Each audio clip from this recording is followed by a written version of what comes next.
ഇപ്പോ മലയാളത്തിലെ ഏറ്റവും വലിയൊരു മഹാനടൻ ഓപ്പോസിറ്റ് നിൽക്കുക, അത് ഒരു പാരമ്പര്യം പോലെ കൊണ്ടുപോവുക 2 സിനിമകളിൽ. 3ാമത്തെ സിനിമയിലേക്ക് എത്തുമ്പോൾ അതിൽ ഒരു പ്രതീക്ഷകളും ഗീതാ പ്രഭാകറുടെ പ്ലാനിങ്ങുകൾ എന്തായിരിക്കും എന്നൊക്കെ അറിയാനൊരു നമുക്ക് പ്രേക്ഷകൻ എന്നുള്ള രീതിയിൽ ഒരു ശരാശരി പ്രതീക്ഷയുണ്ടല്ലോ. അപ്പൊ ഈ തിരക്കഥ പറയുമ്പോഴോ അല്ലെങ്കിൽ ഐഡിയ പിച്ച് ചെയ്യുമ്പോഴും ഗീതാ പ്രഭാകർ ഈ വട്ടം എത്രമാത്രം സ്ട്രോങ് ആണ് അങ്ങനെ വെച്ചൊരു ഒരു പാരാമീറ്റർ ഉണ്ടാവുമല്ലോ, അത് റീച്ച് ചെയ്തിട്ടുണ്ടോ? അതിനുള്ള ഉത്തരം എനിക്ക് ഇപ്പൊ പറയാൻ പറ്റില്ല. 21st നിങ്ങൾ കണ്ടു തന്നെ മനസ്സിലാക്കണം.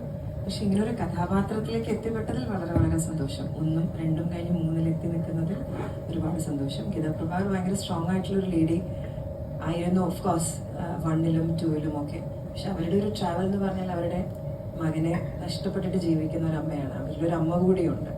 അപ്പൊ ആ അമ്മ എങ്ങനെ അത് സഹിക്കുന്നു, അല്ലെങ്കിൽ അവരിലുള്ള പോലീസ് ഓഫീസർ അതെങ്ങനെ സഹിക്കുന്നു എന്നുള്ളതൊക്കെ തീർച്ചയായിട്ടും എന്റെയും ഉള്ളിലുള്ള കാര്യം. എനിക്ക് എല്ലാ പ്രേക്ഷകരെ പോലെ ഞാനൊരു പ്രേക്ഷക എന്ന നിലയിൽ എന്റെയും ഉള്ളിലുള്ള കാര്യമാണ്.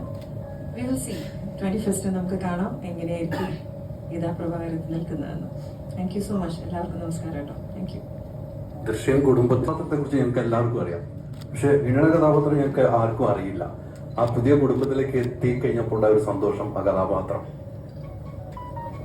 എല്ലാവർക്കും നമസ്കാരം, ഗുഡ് ഈവനിങ്. ഞാനിതിലൊരു ഇൻവെസ്റ്റിഗേറ്റീവ് ജേർണലിസ്റ്റിന്റെ ക്യാരക്ടറാണ് ചെയ്യുന്നത്. നിങ്ങളെല്ലാവരെയൊക്കെ പോലെ തന്നെ.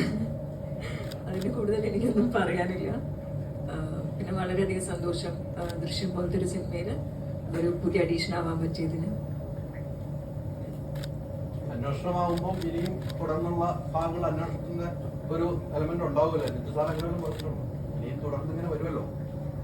അങ്ങനെയൊന്നും പറഞ്ഞിട്ടില്ല.